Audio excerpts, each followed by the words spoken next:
ওকে গাড়িয়াল ভাই কত রব আমি পন্থের দিকে রে। এই গানটি শুনেছেন নিশ্চয়ই। আব্বাস উদ্দিনের বিখ্যাত এই গানকে বলে ভাওয়াইয়া। তবে আমাদের আজকের বিষয় এই ভাওয়াইয়া গান নয়, বরং এর সাথে জড়িত বাংলার বিলুপ্ত প্রায় এক পেশা। ভাওয়াইয়া গান মূলত উত্তরবঙ্গের খেটে খাওয়া মানুষজন গাইত। তবে এর অন্যতম ধারক ও বাহক ছিল গাড়িয়াল বা গরুর গাড়ি চালক। আজ জানবো আমাদের প্রায় বিলুপ্ত এই ঐতিহ্য গরুর গাড়ি ও তার সাথে জড়িত পেশা গাড়িয়াল সম্পর্কে। নতুন প্রজন্মের অনেকের কাছে অদেখা একসময়ের জনপ্রিয় এই বাহনটি। গ্রাম বাংলার ঐতিহ্যবাহী বাহন গরুর গাড়ি মূলত কাঠ ও বাঁশের নির্মিত এক প্রাচীন প্রকৌশল। বেশিরভাগ ক্ষেত্রে গাড়ি বহনের জন্য বলদ বা ষাঁড় ব্যবহার করা হলেও অনেক ক্ষেত্রে মহিষের প্রচলনও ছিল। এতে সাধারণত দুটি বড় কাঠের চাকা থাকে, যার চারপাশে লোহার রিম লাগানো হয় এবং চাকা দুটি একটি অক্ষের সঙ্গে যুক্ত থাকে। শক্ত কাঠ দিয়ে তৈরি পাটাতনের উপর যাত্রী ও মালামাল বহন করা হয়। সামনের দিকে জোয়াল গরুর কাঁধে বসানো হয়, যা একটি লম্বা দণ্ডের মাধ্যমে গাড়ির সঙ্গে যুক্ত থাকে। গরু নিয়ন্ত্রণের জন্য থাকে বলগা, যা গাড়িয়াল তার হাতে ধরে থাকেন। পাশাপাশি দিক নির্দেশনা ও তাগিদ দেওয়ার জন্য থাকে একটি লাঠি বা পাছুনি। রোদ বৃষ্টিতে যাত্রী ও মালামাল রক্ষার জন্য অনেক গাড়ির ওপর বাঁশ বা বেত দিয়ে তৈরি ছই বসানো হয়। গাড়িয়ালের আসন থাকে গাড়ির সামনের অংশে, যেখানে বসে গরু নিয়ন্ত্রণ ও চালনা করেন। গরুর গাড়ি গ্রাম বাংলার এক সুপ্রাচীন ঐতিহ্যবাহী বাহন। কৃষিপ্রধান এই জনপদে এটিই ছিল একসময় যোগাযোগ ও মালামাল পরিবহনের প্রধান অবলম্বন। গরুর গাড়ির ইতিহাস হাজার বছরের পুরনো। নব্যপ্রস্তর যুগ থেকেই মানুষ এই বাহন ব্যবহার করে আসছে বলে ধারণা করা হয়। ফ্রান্সের ফতান অঞ্চলের আল্পস পর্বতের একটি গুহায় পাওয়া চিত্র থেকে জানা যায়, খ্রিস্টপূর্ব 3100 সালেও ব্রোঞ্জ যুগে গরুর গাড়ির প্রচলন ছিল। একইভাবে হরপ্পা সভ্যতায়ও গরুর গাড়ির অস্তিত্বের প্রমাণ মিলেছে প্রত্নতাত্ত্বিক অনুসন্ধানে। সেখানে এক অক্ষ বিশিষ্ট চাকাযুক্ত খেলনা পাওয়া গেছে। বিশেষজ্ঞদের মতে খ্রিস্টপূর্ব আনুমানিক 1600 থেকে 1500 সালের মধ্যেই সিন্ধু অববাহিকা ও উত্তর পশ্চিম ভারতীয় উপমহাদেশে গরুর গাড়ির ব্যবহার শুরু হয়, যা পরে ধীরে ধীরে দক্ষিণ এশিয়ার নানান অঞ্চলে ছড়িয়ে পড়ে। ঠিক কখন বাংলায় গরুর গাড়ির ব্যবহার শুরু হয়েছিল তার সঠিক লিখিত প্রমাণ না থাকলেও ধারণা করা হয় কৃষিভিত্তিক সমাজ গঠনের সাথে সাথে এর ব্যবহার ব্যাপকতা লাভ করে। মোটর চালিত যান আবিষ্কারের বহু আগে থেকে গরুর গাড়ি বাংলার গ্রামীণ অর্থনীতির মেরুদণ্ড হিসেবে কাজ করেছে। এটি ছিল শত শত বছর ধরে বাংলার পথঘাটের সবচেয়ে পরিচিত দৃশ্য, যা যোগাযোগ ব্যবস্থায় যুগান্তকারী পরিবর্তন এনেছিল এবং এটিকে ঘিরেই গড়ে উঠেছিল বাংলার এক সময়ের অন্যতম পেশা গাড়িয়াল। গরুর গাড়ি চালককে বলা হয় গাড়িয়াল।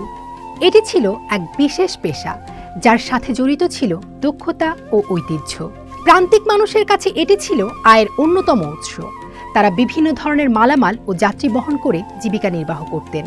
একজন গাড়িয়াল হওয়ার জন্য গরুর চালচলন, গতি নিয়ন্ত্রণ এবং গাড়ির গঠন সম্পর্কে ভালো ধারণা থাকতে হতো। গরু দুটিকে নিয়ন্ত্রণ করা এবং নির্দিষ্ট পথে নিয়ে যাওয়া ছিল তাদের প্রধান দক্ষতা। বন্ধুর পথ, নদী পারাপার বা রাতে ভ্রমণের সময় গাড়িয়ালদের দায়িত্ব ছিল সর্বোচ্চ। যাত্রীদের নিরাপত্তা নিশ্চিত করা এবং গন্তব্যের সময় মতো পৌঁছানো ছিল তাদের পেশার মূল অংশ। গরুর গাড়ি আবহমান বাংলার গ্রামীণ জীবনের প্রতিটি ক্ষেত্রে এক অপরিহার্য ভূমিকা পালন করত। এর প্রধান ব্যবহারগুলো ছিল কৃষিপণ্য, গৃহস্থালী ও বাণিজ্যিক পণ্য পরিবহন, যাত্রী পরিবহন, এমনকি গ্রাম বাংলায় রোগী পরিবহনের জন্য ব্যবহৃত হতো এই গরুর গাড়ি। গরুর গাড়ি শুধুমাত্র একটি যান ছিল না, এটি ছিল গ্রামীণ সংস্কৃতি ও লোক ঐতিহ্যের এক গুরুত্বপূর্ণ প্রতীক। গরুর গাড়ির অবিচ্ছেদ্য অংশ ছিল ভাওয়াইয়া গান, যা মূলত বাংলাদেশের উত্তরবঙ্গ এবং ভারতের পশ্চিমবঙ্গের কোচবিহার ও আসামের গোয়ালপাড়ায় প্রচলিত। গাড়িয়াল ও গরুর গাড়িকে কেন্দ্র করে রয়েছে অসংখ্য গান, কবিতা। প্রাচীন ও মধ্যযুগে গরুর গাড়িকে বিবাহের প্রধান বাহন হিসেবে ব্যবহার করা হতো। বরযাত্রীর দল এবং নববধূ বাপের বাড়ি থেকে স্বামীর বাড়িতে নিয়ে যাওয়ার জন্য সুসজ্জিত গরুর গাড়ি ব্যবহার করা হতো। এ সময় গাড়িটিকে রঙিন কাপড়, ফুল, ঝালর ও ময়ূরের পুচ্ছ দিয়ে সাজানো হতো। একসময় গরুর গাড়ির প্রতিযোগিতা ছিল গ্রামীণ মেলার প্রধান আকর্ষণ। সব মিলিয়ে গরুর গাড়ি গ্রাম বাংলার এক সমৃদ্ধ ঐতিহ্যকে বহন করত, যা সময়ের স্রোতে বিলীন হলেও লোকস্মৃতিতে আজও অম্লান। আধুনিক সভ্যতার বিবর্তনে এবং যান্ত্রিকতার প্রভাবে গ্রামীণ জীবনের এই ঐতিহ্যবাহী বাহনটি আজ প্রায় বিলুপ্তির পথে, যা একসময় যোগাযোগ ব্যবস্থায় এনেছিল যুগান্তকারী পরিবর্তন। আর এখন রয়েছে জাদুঘর, গল্পে ও বইয়ের পাতায় ঐতিহ্য ও সংস্কৃতির অংশ হিসেবে। মূলত rickshaw, bus, truck, lorry, pickup, নসিমন, অটোরিকশা এবং অন্যান্য দ্রুতগতির মোটরযান সহজলভ্য হওয়ায় অপেক্ষাকৃত ধীরগতির গরুর গাড়ির ব্যবহার দ্রুত কমতে থাকে। পাকা সড়ক ও উন্নত যোগাযোগ ব্যবস্থার কারণে যান্ত্রিক বাহনগুলো সহজেই প্রত্যন্ত অঞ্চলেও পৌঁছে যাচ্ছে, যা এই বাহন ও এর সাথে জড়িত পেশা বিলুপ্তির অন্যতম কারণ। অন্যদিকে গরু ও কাঠসহ গাড়ির সরঞ্জামাদের দাম বৃদ্ধি পাওয়া এবং গাড়িয়াল পেশার চাহিদা কমে যাওয়ায় এই ঐতিহ্য হারিয়ে যাচ্ছে কালের চক্রে। আধুনিক যন্ত্রচালিত বাহনের দাপটে গরুর গাড়ির ব্যবহার প্রায় বিলুপ্ত হয়ে গেলেও এখনও কোথাও কোথাও দেখা মেলে। বাংলাদেশের উত্তরবঙ্গের রংপুর, দিনাজপুর, কুড়িগ্রাম, চাঁপাইনবাবগঞ্জ এবং দক্ষিণ পশ্চিমের কিছু জেলা যেমন যশোর, খুলনা, সাতক্ষীরা সহ কিছু জায়গায় খুব সীমিত আকারে কৃষকের ব্যক্তিগত প্রয়োজনে এটি ব্যবহার করতে দেখা যায়। যদিও আজ সেই স্পন্দন ক্ষীণ, চাকার শব্দ ম্লান, তবুও এই ঐতিহ্যবাহী বাহনটি ছিল বাংলার মানুষের জীবন ও জীবিকার সাথে নিবিড়ভাবে জড়িত এক অসাধারণ যান্ত্রিক উদ্ভাবন। রবি ঠাকুরের ছড়াতেও ফুটে উঠেছে যার চিত্র।